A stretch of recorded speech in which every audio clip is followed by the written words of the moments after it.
নমস্কার বন্ধুরা, আবারও চলে এলাম ডিমের দুর্দান্ত একটা রেসিপি নিয়ে। তো চলো দেখতে থাকো। আজ আমি ডিম ভাপার তেল ঝালের রেসিপি নিয়ে এসেছি।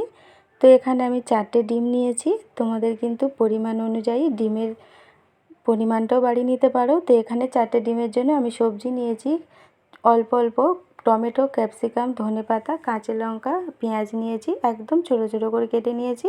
এখানে বড় সাইজের একটা টমেটো, 8 কোয়া রসুন, একটু আদা, 4টে ছোটো সাইজের পেঁয়াজ, ধনেপাতা আর এখানে চিনেবাদাম নিয়েছি। তো জলে ভিজিয়ে রেখেছিলাম, তারপর খোলাটা ছাড়িয়ে নিয়েছি। তো এখানে একটা ভাপানোর জন্য ফুটো করা থালা নিয়েছি। তো থালার মধ্যে আমি 3টে প্রথমে বাটি বসিয়েছি, যেহেতু এখানে 4টে বাটি ধরছে না। তো প্রথমে 3টে বাটি আমি রেডি করে নেব, পরেও একটা বাটি আমি রেডি করে নেব। তো বাটির মধ্যে এখন আমি তেল ব্রাশ করে দেব, যাতে ডিমটা ভাপানোরভাবে সুন্দরভাবে কিন্তু উঠে যায়। তার জন্য অবশ্যই কিন্তু তোমরা বাটির মধ্যে তেল ব্রাশ করবে, না তো ডিমগুলো কিন্তু ভাপানোর পরে উঠবে না, ভেঙে যেতে পারে। তো একে একে আমি ডিমগুলো দিয়ে দিয়েছি। উপর থেকে এখন আমি সামান্য লবণ দেব, পরেও আমি লবণ দেব। তোমরা কিন্তু চাইলে একবারেও লবণটা দিতে পারো। তো এখন কুচানো পেঁয়াজ দিয়ে দিয়েছি, তারপরে দিয়ে দেব এখানে আমি ক্যাপসিকাম। তো সবজিগুলো কিন্তু অল্প অল্প দিতে হবে। তারপর এখানে আমি লঙ্কানো দিয়ে দিয়েছি কেটে রাখা ছোটো ছোটো করে, তারপরে টমেটো দিয়ে দিলাম, তারপরে দিয়ে দেব এখানে আমি ধনেপাতা। তো আরও টেস্টিফুল হওয়ার জন্য এখানে আমি জিরে হালকা আঁচে ভেজে গুঁড়ো করেছিলাম, তো সেই জিরের গুঁড়ো দিয়ে দিলাম। আর দিয়ে দেবো এখানে আমি গোলমরিচের গুঁড়ো। তো অবশ্যই তোমরা চেষ্টা করবে এখানে গোলমরিচের গুঁড়ো দেওয়ার জন্য, তাহলে কিন্তু দারুণ টেস্ট হয় বন্ধুরা। আবারও আমি অল্প লবণ দিয়ে দিলাম। তো এই ডিমগুলো এখন আমি ভাপিয়ে নেব।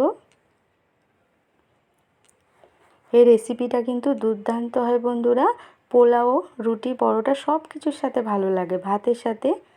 তো এখানে আমি একটা হাঁড়ির মধ্যে জল বসিয়েছি। তো জলটা ভালোভাবে ফুটে গেলে তারপরে আমি হাঁড়ির মুখে থালাটা বসিয়ে দেব 10 মিনিটের জন্য। তো 10 মিনিটে কিন্তু আমার রেডি হয়ে যাবে ডিমটা ভাপানো। তারপরে আমি ভালোভাবে ঢাকা দিয়ে রেখে দেব। তো দেখো 10 মিনিট পরে আমি খুলে দেখাচ্ছি। পরে কিন্তু একটা বাটি আমি আবার রেডি করে উপরে একবারে বসিয়ে দিয়েছি। তো দেখো একটা ছুরি দিয়ে দেখাচ্ছি, ডিম কিন্তু আমার ছুরির মধ্যে লাগছে না, আমার ডিম কিন্তু ভাপানো রেডি হয়ে গেছে। তো বাটিগুলো এখন ঠান্ডা হয়ে গেলে প্রথমে আমি ছুরি দিয়ে চারিদিকে একটু আমি রাউন্ড করে দিলাম, যাতে সুন্দরভাবে উঠে যায়। তারপরে একটা চামচ দিয়ে দেখো কত সুন্দরভাবে উঠে যাচ্ছে। তো খুব সহজেই কিন্তু ডিমগুলো উঠে যায়, যেহেতু তেল দেওয়া ছিল। কতটা লোভনীয় হয়েছে দেখো বন্ধুরা, যারা ডায়েট করছো এভাবে কিন্তু তোমরা খেতে পারো, দারুণ হেলদি হয়। এখানে কিন্তু তেলের পরিমাণ অনেক কম আছে আর সবজিও দেওয়া আছে। তো এখন আমি এখানে কিছু মশলা ফ্রাই করে নেব। কড়ার মধ্যে সাদা তেল দিয়েছি অল্প, তারপর কেটে রাখা পেঁয়াজ দিয়ে দিলাম, দিয়ে দেব এখানে রসুন, আদা, টমেটো, তারপর এখানে দিয়ে দেব শুকনো লঙ্কা। তো আমি লঙ্কা, জিরে, আদা আমি এখানে পেস্ট করে নেব। তো এখানে আমি 1 চামচ গোটা ধনে দিলাম, 1 চামচ গোটা জিরে দিয়েছি, 2টো এলাচ, 2টো লবঙ্গ, অল্প দারচিনি আর দিয়েছি এখানে বাদাম। তো চীনা বাদামের বদলে তোমরা কাজু বাদামও দিতে পারো। আর শুকনো লঙ্কা, জিরে, ধনে তোমরা পেস্ট না করে পরে কষানোর সময় কিন্তু গুঁড়োও ব্যবহার করতে পারো। তো এখন মিডিয়াম আছে আমি একটু ফ্রাই করে নেব। তো এখানে কিন্তু লবণ দেওয়ার দরকার নেই, সিম্পল তোমরা হালকা নাড়াচাড়া করে নেবে।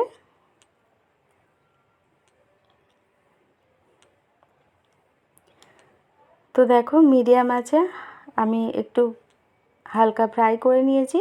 এখন ঠান্ডা হয়ে গেলে সব উপকরণ আমি পেস্ট করে নেব। তো তোমরা চাইলে কিন্তু শিলের মধ্যেও মানে বেটে নিতে পারো। তো আমি মিক্সিতে পেস্ট করে নিয়েছি, কত সুন্দর হয়েছে। এখন ফাইনালি রান্নাটা করার জন্য আমি কড়াই বসিয়েছি, কড়াইয়ের মধ্যে আমি সাদা তেল দিয়েছি রান্না করার জন্য। তো তোমরা সাদা তেলের বদলে কিন্তু এখানে সর্ষের তেলেও রান্নাটা করে নিতে পারো। তো সুন্দর কালারের জন্য ও টেস্টের জন্য এখানে আমি অল্প চিনি দিলাম। চিনিটা ভালোভাবে গলে গেলে তারপরে পেস্ট করা মশলাটা আমি দিয়ে দেব। এখানে কোনো ফোড়ন দেওয়ার দরকার নেই। তো মশলাটা দিয়ে মিডিয়াম আঁচে আমি এখন খুব সুন্দরভাবে কষিয়ে নেব, যতক্ষণ না মশলার মধ্যে থেকে তেল ছেড়ে আসছে। তো দেখো এখন আমি পরিমাণ মতো লবণ দিয়ে দিলাম, আর এখানে আমি 1 চামচ মতো আমি হলুদ গুঁড়ো দিয়েছি। তো আমি হাফ চামচ করে দুবার দিয়েছি। তো অল্প জল দিয়ে এখন আমি খুব সুন্দরভাবে কষিয়ে নেব। যাতে মশলাটা পুড়ে না যায়, কড়ার মধ্যে লেগে যেতে পারে। তার জন্য আমি মশলা ধোয়া অল্প জল দিয়ে আমি মশলার মধ্যে জল দিয়ে সুন্দরভাবে কষিয়েছি। তো দেখো মশলা কিন্তু কত সুন্দর কষানো হয়ে গেছে, অনেকটাই তেল ছেড়ে এসেছে। আবারও আমি অল্প জল দিয়ে আবারও আমি সুন্দরভাবে কষিয়ে নেব। তো অল্প কষানোর পরে ফাইনালি আমি এখন জলটা দিয়ে দেব। তো তোমরা কিন্তু যতটা ঝোল মানে করবে সেইভাবে কিন্তু জলটা দেবে। তো আমি একটু মাখাই করব, তার জন্য আমি বেশি জল দিলাম না। তারপর এখানে আমি ডিমগুলো দিয়ে দেব। ডিমগুলো দিয়ে কিন্তু তোমরা বেশি নাড়াচাড়া করবে না। ডিমগুলো দিয়ে 3 মিনিট মতো তোমরা গ্যাসের আঁচটা কমিয়ে ফুটিয়ে নেবে, যাতে ডিমের মধ্যে ভালোভাবে ঝোলটা সেট হয়ে যায়। তো দেখো আমি এখন কিছুটা ধনেপাতা দিয়ে গ্যাসটা বন্ধ করে দেব। গ্যাসটা বন্ধ করার পরে আমি 2 মিনিটের জন্য ঢেকে রেখে দেব। তারপরে রেডি হয়ে যাবে আজকের আমার ডিম ভাপা তেল ঝাল। দারুণ হয়েছে বন্ধু, লোভনীয়, দারুণ টেস্টি হয়। তোমরা কিন্তু একবার এভাবে বানিয়ে দেখতে পারো। তো একটা প্লেটে এখন আমি পরিবেশন করে দেখাচ্ছি। আমার এই ভিডিওটা যদি কোনো অংশে বন্ধুদের একটু ভালো লেগে থাকে, লাইক কমেন্ট শেয়ার করে দিও। লাইক দিয়ে পুরো ভিডিওটা দেখার অনুরোধ রইল। নতুন বন্ধুরা সাবস্ক্রাইব করে পাশে থেকো। আর যে সকল বন্ধুরা ভালোবাসা দিয়ে পাশে আছো, অনেক অনেক ধন্যবাদ। এতক্ষণ আমার ভিডিওটা দেখার জন্য অসংখ্য ধন্যবাদ। সবাই ভালো থাকবেন, সুস্থ থাকবেন। আজকের মতো টাটা, আবারও আসবো নতুন একটা রেসিপি নিয়ে।